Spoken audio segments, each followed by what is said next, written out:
I always knew I was adopted. My father, James Richardson, never hid that fact from me.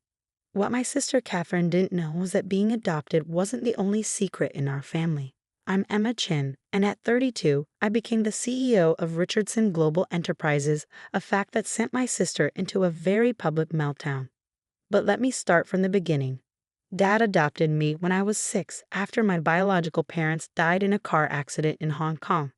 He was there closing a business deal and visited the orphanage as part of his charitable works. Something about the quiet Asian girl reading advanced mathematics books in the corner caught his attention. 3 months later, I had a new home, a new sister, and a father who saw something in me that would change both our lives. Catherine, 2 years older than me, never accepted my presence. Where Dad saw potential, she saw competition. While I was diving into business books and learning about investments, she was focused on being the perfect socialite, the natural heir to the Richardson name. Blood will always matter more than paper, she'd say when Dad wasn't around. What none of them knew was that Dad had been preparing me to take over his company since I was 12. Those weren't just casual conversations about business over breakfast. They were carefully planned lessons. The summer internships weren't just to keep me busy. They were training grounds. By the time I finished my MBA, I knew every aspect of Richardson Global Enterprises intimately. Dad kept my training secret, not out of shame, but strategy. The business world is like a chess game, Emma, he'd tell me. The best moves are the ones your opponents don't see coming. Catherine married Trevor Williams, heir to a banking fortune, in what society pages called the merger of the decade. The fact that Trevor's bank was secretly struggling under bad investments wasn't public knowledge yet. But Dad and I knew. We'd been quietly buying up their debt through shell companies for months. When Dad was diagnosed with pancreatic cancer, he called me to his study one night. "It's time," he said, handing me a thick envelope. "Everything's prepared. Just remember what I taught you. Patience is the deadliest weapon in business." He died 3 weeks later. The funeral was exactly as Catherine wanted it, lavish, public, and designed to emphasize her position as the grieving daughter. I sat quietly in the back, as she'd instructed. "No need to confuse people about your place in the family," she'd said with a cold smile. After the service, during the reception at our family estate, Catherine made her move. She clinked her glass for attention, her black designer dress perfectly coordinating with her crocodile tears. "I want to thank everyone for coming to honor my father," she began, emphasizing the my. Family meant everything to him, and as his only true child, I know he'd want us to be honest today. She turned to me, her smile razor sharp. "Emma, dear, I think it's time we stopped pretending. You were a charity case, a tax write-off Dad's accountant suggested. You're not real family, and it's time for you to go." The room fell silent. 200 of New York's elite waited for my response. Trevor smirked beside his wife, probably already spending the inheritance in his head. I stood slowly, straightened my simple black dress, and smiled. "Of course, Catherine. You're right, we should stop pretending." I walked to the door, then turned back. "See you at the will reading." "Don't bother," she called after me. "Dad's lawyers already confirmed everything goes to his real heir." I just smiled again. "We'll see."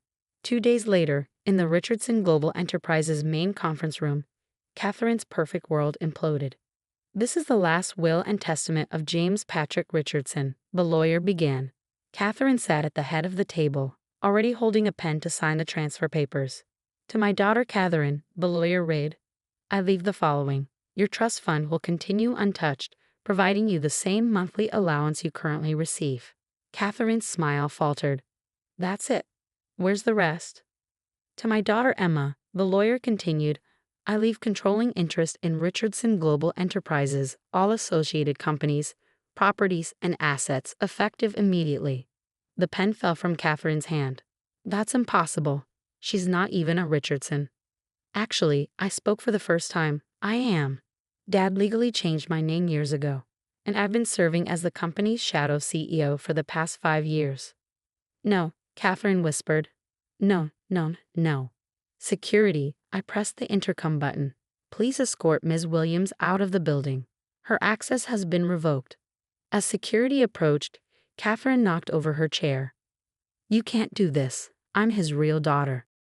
"Being real family," I said quietly, "isn't about blood, Catherine. It's about trust, loyalty, and vision." Dad understood that. I'm sorry you never did.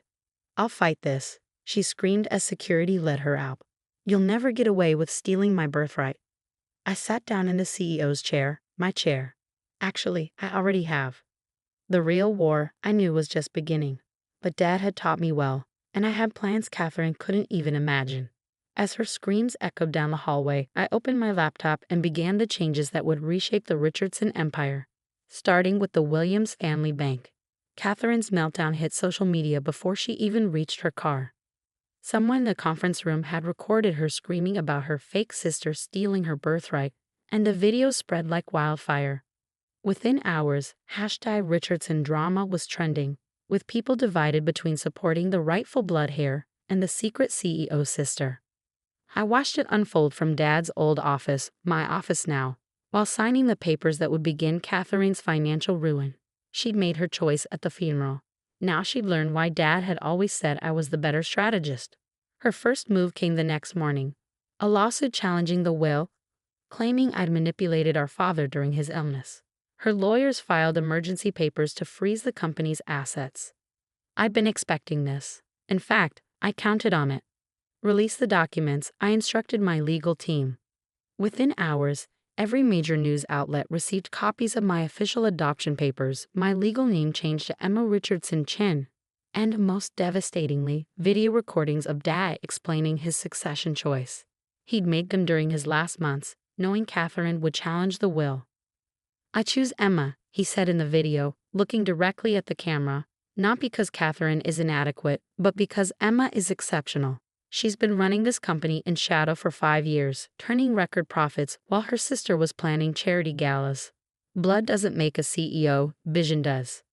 Catherine's lawsuit was dismissed within days. But I wasn't done. Remember those shell companies buying up Williams' bank debt? The day after Catherine's lawsuit failed, Richardson Global called in all the loans. Trevor's family bank, already struggling, faced immediate bankruptcy. Catherine showed up at my office, her designer outfit slightly wrinkled. A telling detail for someone who'd never had a hair out of place. "You vindictive bitch," she spat. "You're destroying Trevor's family." I looked up from my computer. "Actually, you did that when you kicked me out of Dad's funeral.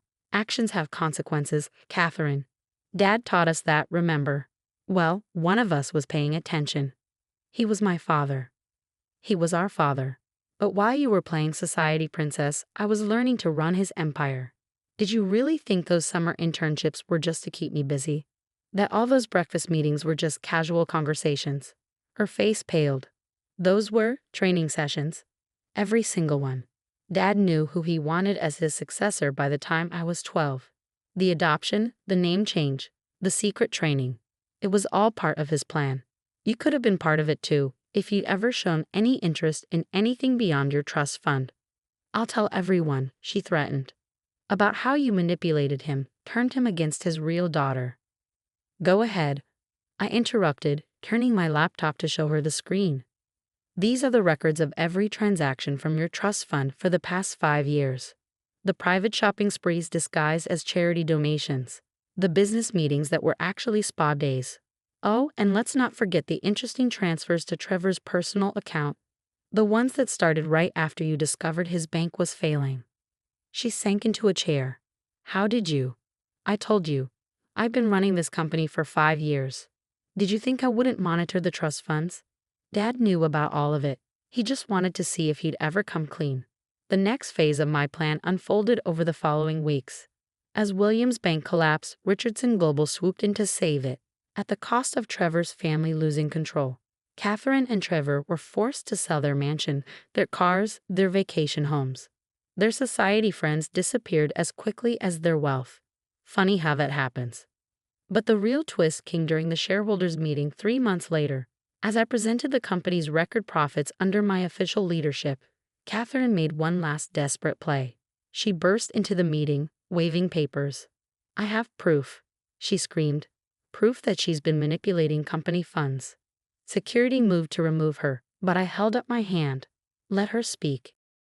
The documents she'd brought were actually plans I'd leaked through a carefully chosen channel, plans showing massive transfers of company funds.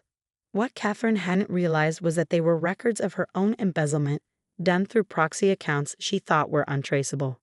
These transfers, she announced triumphantly, prove that Emma has been stealing from the company. Interesting, I replied calmly, because those transfers align perfectly with deposits made to these accounts. I projected a new set of documents on the screen. Accounts registered to Catherine Williams and Trevor Williams. The room erupted in chaos. Catherine's face went from triumphant to horrified as she realized she'd just publicly implicated herself in financial fraud. He set me up, she whispered. No, Catherine, you set yourself up. I just made sure everyone could see it. The SEC investigation was brief but thorough. Catherine and Trevor were indicted on multiple counts of financial fraud. Their remaining assets were frozen. The trust fund, their last financial lifeline, was suspended pending criminal investigation. Dad would have appreciated the symmetry. The sister who'd relied on blood ties losing everything to the sister who learned strategy. 1 year later, I sat in my office reviewing the latest acquisition proposals. Richardson Global had doubled in size under my leadership, expanding into new markets while maintaining the ethical business practices Dad had valued.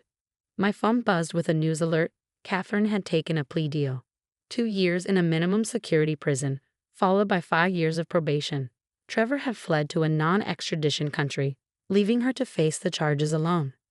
I picked up the photo on my desk. Dad and me at my college graduation, both of us smiling, sharing a secret the world wouldn't understand for years. You were right, Dad, I whispered. Patience is the deadliest weapon. A notification popped up on my screen. Catherine's auction house was selling her remaining possessions to pay legal fees. Among the items, a family photo album listed as Richardson Family Memories.